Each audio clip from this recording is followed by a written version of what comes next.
I, a 40-year-old male, have been married to my wife, who is 44 years old, for a little over 20 years now.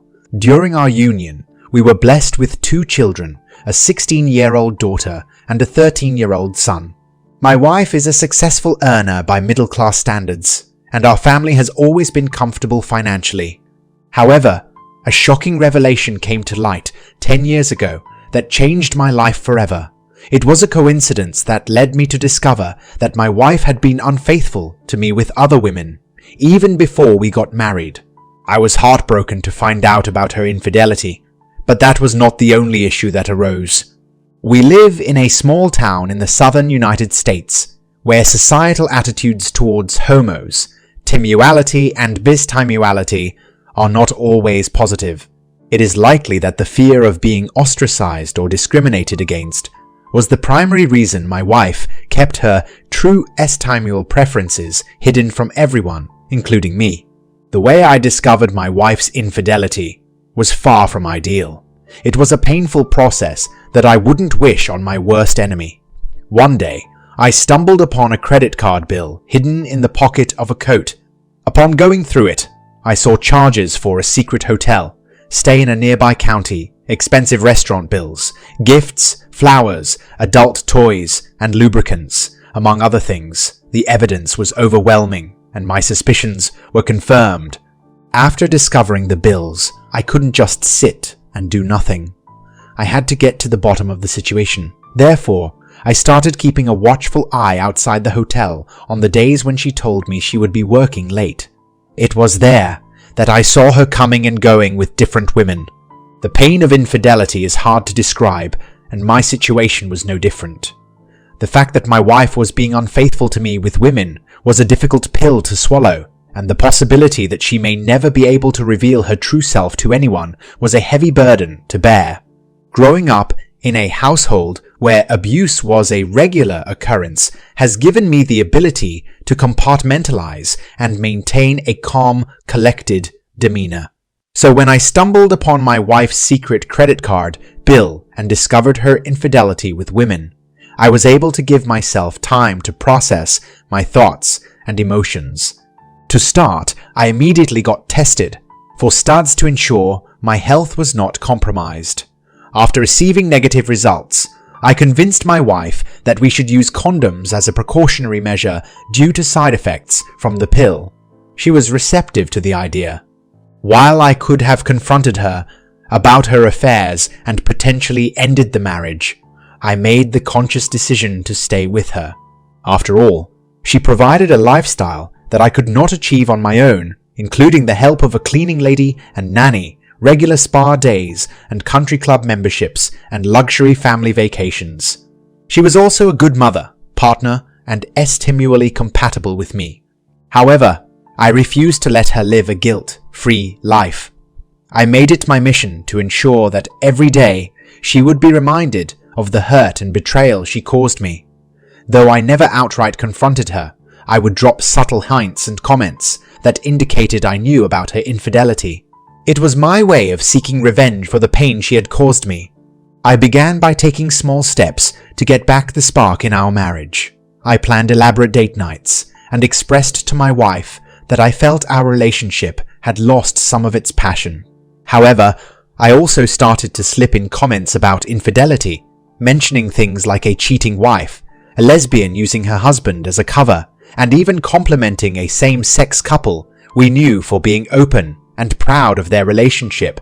On the other hand, I made sure to praise my wife as the perfect spouse whenever we were around others, especially when she was in earshot.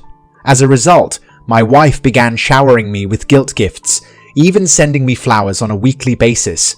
I continued this tactic for years, and I could see the weight of her infidelity weighing heavily on her. As for me, I had grown up in a commune with a philosophy of free love, and I adopted the same mentality. I considered myself to be in an open marriage, so my wife's infidelity was easier for me to ignore. As long as she kept me satisfied, I felt no need to find another partner. 4 years ago, my partner seemed to have found her soulmate. She began exclusively seeing this one woman. At that point, I seriously considered ending our relationship. I had already started a successful business, which was bringing in enough income for me to support myself and my children while maintaining our lifestyle. However, my partner surprised me by introducing her new lover to us. She even went as far as bringing her to our home and introducing her to our children. I was livid, but I decided to keep tormenting her, not allowing her to have a guilt-free moment. As time went by, my partner started to hint that she wanted to move to another state where it would be easier for her to come out. However, I was not going to let her get away with it so easily. I told her that we were not going to move, as my business was based here, and I did not want to start all over again in another state. I also mentioned that our children had their friends and extended family in our current location, and it would be unfair to uproot them. In essence, I was not going to let her have everything she wanted, even if it meant disrupting our family's life. I recall a time when my relationship with my wife started to crumble. It was like the spark we once had was slowly fading away. In an attempt to reignite the flame, I began planning date nights, telling her how much I missed the connection we used to have. However, my methods were not entirely pure. I would often drop hints about cheating wives and even praise same-gender couples for their bravery. The hypocrisy of it all was that I would simultaneously shower my wife with compliments, making her believe that she was the perfect wife to everyone. The amount of guilt she felt was evident in the countless gifts and flowers she sent me. Years passed, and our relationship remained stagnant. It was as if my wife was carrying the weight of my infidelity, and it was taking a toll on her. But for me, I didn't feel the need to find another partner, as I had grown up in a family that believed in free love. I considered myself as part of an open marriage, so my wife keeping me satisfied was enough. But then, 4 years ago, everything changed. My wife met someone who she deemed as the love of her life, and I could see that she was genuinely happy. At this point, I had started a business that was doing well enough to support myself and my kids, so I considered ending the marriage. However, my wife introduced her lover to us, and that was enough for me to continue tormenting her. As my wife's relationship with her lover progressed, she hinted at moving to another state, where it would be easier for her to come out. However, I refused to leave as my business was here, and I didn't want to uproot our kids and extended family. Then, my wife began trying to start arguments, hoping that we would fight and I would ask for a divorce. However, I didn't give her the satisfaction. Instead, I would agree with whatever she said, hoping that it would make things better between us. I knew that my wife felt guilty for being with me and that having intimate moments felt like cheating on her lover. In addition, her girlfriend was constantly pressuring her to leave me. My wife's situation was a tough one, and she began resorting to alcohol to cope with it. Seeing her in such a state made me realize that I needed to end things before her health deteriorated. I didn't want my kids to grow up with an alcoholic mother like I did. That was when I decided to gather all the evidence of her infidelity over the past 9 years. I had photos, conversations, and even her Tinder profile, although she no longer had one. I then hired a divorce attorney and sent all the evidence to her employer, relatives, and even our church. I knew that she had a morality clause in her contract, and adultery was enough to break it. The fallout from my actions was catastrophic, and it was clear that I had ruined her life. But at that moment, I didn't care. 4 years into our marriage, my wife met someone else and began a secret relationship. Although I considered ending things when I found out, I didn't, as she introduced her new girlfriend to us, and I was able to torment her.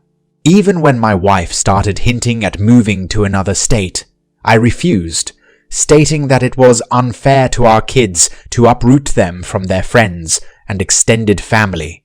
As time passed, my wife became more aggressive, trying to pick fights with me in an attempt to initiate a divorce. Instead of arguing, I would simply agree with her and make it up to her with a nice dinner and some intimacy. However, I knew that being intimate with me made her feel like she was cheating on her girlfriend, who was constantly pressuring her to leave me. Things only got worse when my wife began drinking heavily and I decided it was time to put an end to the situation.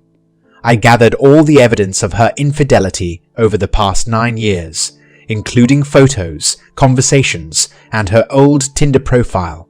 With the help of a divorce attorney, I sent the evidence to her employer, relatives, and even our church, which had a morality clause that adultery broke. The consequences of my actions were severe. My wife lost her job, was shunned by our congregation, and was unable to rely on her parents for support after I kicked her out. Even her girlfriend was run out of town. Leaving her alone to fight for custody of our kids. I, on the other hand, kept the house, my car, and my business. While my wife received 75% of our retirement and investment accounts, I was not required to pay alimony. I was granted full custody of our children, with my wife only receiving visitation rights, and was also awarded child support. Now, almost a year later, I feel like a free man. While the fallout from the divorce was difficult, I know that it was the right decision for me and my children. The most important conclusion I derive from this story is to subscribe to this channel for more interesting stories in the future. Let me know what you thought about the author in the comments. Was his revenge too weak or too brutal?